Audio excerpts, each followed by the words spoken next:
Let's explore the first of the decision biases that I've spoken about, and let's give you some practical ways to guard against these dangerous biases as you go about your own careers as leaders and managers. The first one is called the overconfidence bias, and it has to do with the fact that we tend to be really confident, usually too confident, in our ability to predict the future. If you remember at the beginning of this module in the first video, I asked you a series of questions that were designed to test your ability to estimate how much something would cost or how much time something would take. And maybe now you can test the results. This is what the overconfidence bias is about. So, as we said, how long do you think it takes to find the job that you want? Well, I had to go through this question many years back, and I had to try to answer this question for myself during a recession. Those of you who've taken introductory business or economics know that a recession is a rough period in the economy when people lose their jobs, when companies stop hiring, when the economy slows down, when businesses stop making a profit. And I thought it would be fairly easy for me to get another job quickly. So I estimated that it would probably take 6 months during this really, really difficult economy. 6 months might sound like a long time, but things were pretty bad. Well, the reality is that it took me 12 months. It took me almost double the amount of time to find a job than I had anticipated. So I had been overconfident in my estimate. I was too ambitious. And in reality, it took a lot longer. Here's another example, a hypothetical example. What do we think our full-time salary might be, maybe starting our first job out of college, or maybe our first full-time job? For example, if you think your first full-time job would have a starting salary of $75,000, that's great. But in reality, if you're only making $55,000 for your first job, then you're suffering from the overconfidence bias, right? You were too confident and too optimistic that you would make a higher salary. And as a consequence, you were not prepared for the harsh reality that your salary might be much lower. The interesting thing is sometimes people who we think should know a lot better about these things are also too confident and tend to get things wrong. Several years back, there was a survey that was done, and if I remember correctly, the survey included top leaders at financial companies in the United States.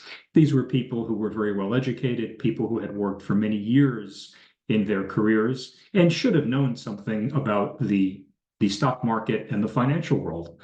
And they were asked to predict how they think the stock market would perform 10 years from now or 10 years from then. And the interesting thing is these very successful people were wrong almost 70% of the time, right? That's a lot of mistakes. In fact, many people were surprised that people who should have known better, who should have been able to predict these things, were actually wrong. And that shows you that sometimes, and I can say that we all suffer from this, including myself sometimes, the more successful we think we are, or the more education we get, sometimes we become confident, which is good, but sometimes we get too confident in our own estimates about the future. And if we're not careful, this could produce some really, really negative decisions that we're not prepared for. Imagine if we're always wrong about our starting salary, right? Imagine if we're always wrong about the amount of time it will take to find a new job. We could actually be surprised on the downside if we're not prepared for the reality, right? So what are some practical ways that we can protect ourselves from the overconfidence bias? Well, the good news is there are a couple of easy things that we can do. The first thing is when we're trying to predict or estimate something, we can come up with 3 different estimates. So for example, how long do I think it will take to find a job? Hypothetical example. Well, I might make 3 estimates. I might say, look, optimistically, it might only take me 1 month to find the job. My baseline estimate, which is what I think is probably going to be true, is maybe it'll take me 3 months. But then my pessimistic estimate, right, is 6 months. So at least when I'm trying to make an estimate about the future, I'm prepared in case it does take me 6 months. Why is this important? Well, it's important because if I have this range of possibilities in my mind, then I might behave differently and I might create some backup plans for myself just in case it takes me 6 months instead of 3 months, instead of 1 month. What might you do differently? You might save some more money. You might spend less money. You might maybe be more satisfied with the job that you have and may not quit too quickly. But having this range of possibilities protects us against the overconfidence bias. The second thing you can do to protect yourself against this bias is imagine in advance that you fail. Imagine in advance that you fail. For example, if you say you think it's going to take you 3 months to find a job, then look into the future a little bit and say, if I miss that target, if I don't find a job in 3 months, why would I have failed? What are some reasons why I might fail? And you'll come up with a couple of possibilities. Maybe you say, well, if I fail, maybe it's because I didn't start networking early enough in the process. Maybe it's because the industry that I was trying to get a job in was experiencing a difficult economic time. Maybe something as simple as my LinkedIn profile was not really effective. And so I need some help with my LinkedIn profile. So the good news is by predicting early on, trying to predict why you might fail in the future, you can get a head start on solving these problems before they actually happen, and therefore increase your chances of actually succeeding. And in business, we call this a post-mortem. A post-mortem means after something goes wrong, trying to figure out what went wrong.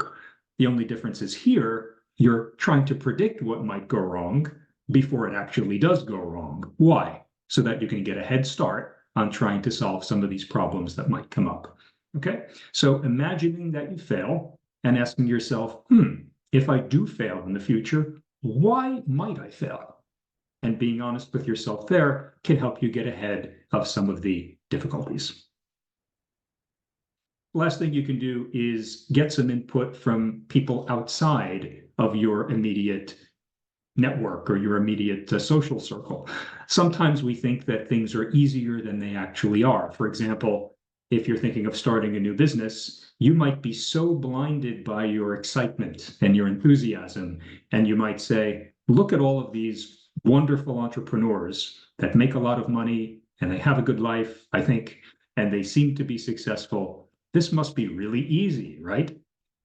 But in reality, if you ask some outsiders, you'll find that the picture is probably not as rosy as you might be led to believe.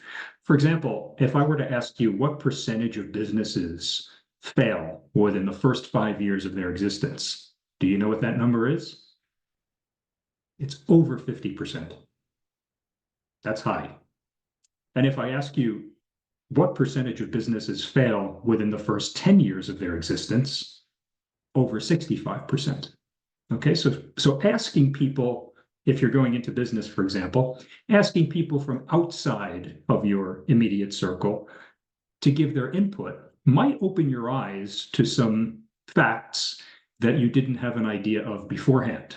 And this can also help you break or avoid or protect yourself from that overconfidence bias, right? You might be overconfident that if you start a business, it's going to be successful, but just having that input from outsiders might bring you back down to earth, so to speak, and you might realize that it's going to be tougher than you might think. It doesn't mean you can't do it, but it means you better be prepared for maybe a tougher fight or a tougher battle or a tougher effort than you had originally anticipated.